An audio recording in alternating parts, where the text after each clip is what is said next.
আসসালামু আলাইকুম রহমতুল্লাহি ওবারাকাতু। প্রিয় দর্শক, আপনারা সবাই কেমন আছেন? আশা করি আল্লাহর রহমতে আপনারা অনেক ভালো আছেন। তো প্রিয় দর্শক, যারা ব্যাংকে টাকা রেখেছেন তাদের জন্য এই ভিডিওটি। তো প্রিয় দর্শক, এই ভিডিওটি কতটুকু সত্য কতটুকু মিথ্যা আমি জানি না। যাদের মনে হয় যে গ্রহণযোগ্য তাহলে গ্রহণ করবেন তার কথাগুলা, আর যদি যাদের মনে হয় যে গ্রহণযোগ্য না তাহলে গ্রহণ করার দরকার নাই। কারণ আমি ভিডিও আপনাদের সাথে শেয়ার করছি বলে আপনারা গ্রহণ করতে হবে এটা না, তাহলে তো এটা ভুল।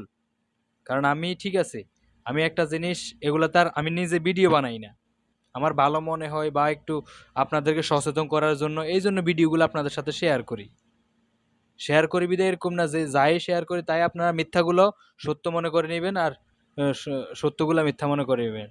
আর আমি ওইরকম ধরনের ভিডিও আমার জানা মতো আমি আপনাদের সাথে শেয়ার করি না।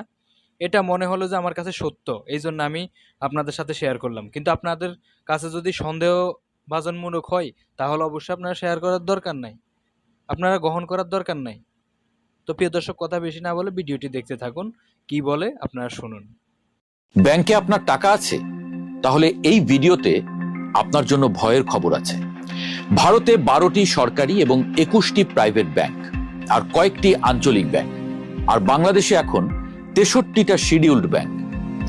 এত ব্যাংক খুব কম দেশেই আছে, তাও আপনার টাকা নিরাপদ না। কেন? কারণ এই দেশে ব্যাংকের মালিক ব্যাংকার না, মালিক হলো গার্মেন্টস ব্যবসায়ী, সিমেন্ট ব্যবসায়ী, পাওয়ার প্ল্যান্টের মালিক। আপনি টাকা রাখেন নিরাপদ ভেবে, ওরা সেই টাকা দিয়ে আর একটা ব্যবসা খোলে। ব্যবসায়ীদের এই মডেলটা দেশের ব্যাংকগুলোকে ফাঁকা করে দিয়েছে।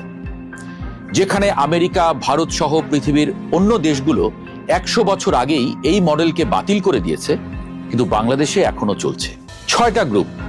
বাংলাদেশ ব্যাংকের রিপোর্ট বলছে তাদের হাতে পুরো ব্যাংকিং সেক্টর জিম্মি। বাংলাদেশ ব্যাংকের ওয়েবসাইটে যান, লেখা আছে দেশে 63টি শিডিউলড ব্যাংক, 7টি রাষ্ট্রায়ত্ত, 3টা বিশেষায়িত, 43টা প্রাইভেট, 9টা বিদেশি। 43টা প্রাইভেট ব্যাংক মানে 43টা পরিবার, 43টা গ্রুপ। এই 43টা ব্যাংকের প্রায় সবগুলোই কোনো না কোনো ব্যবসায়িক গ্রুপের। এটাই বাংলাদেশের বাস্তবতা।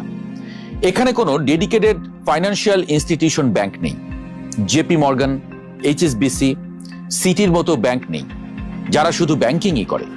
এখানে সবাই অন্য ব্যবসায়ী, ব্যাংকিং তাদের সাইড বিজনেস। পার্থক্যটা বুঝুন। ব্যাংকারের কাজ রিস্ক কমানো, আর ব্যবসায়ীর কাজ রিস্ক নেয়া। যখন রিস্ক নেওয়া লোকের হাতে রিস্ক কমানোর দায়িত্ব দেওয়া হয় তখন কি হয়? দুর্ঘটনা হয়। সেটাই হয়েছে। বাংলাদেশ ব্যাংক 17 জুন 2026 জানিয়েছে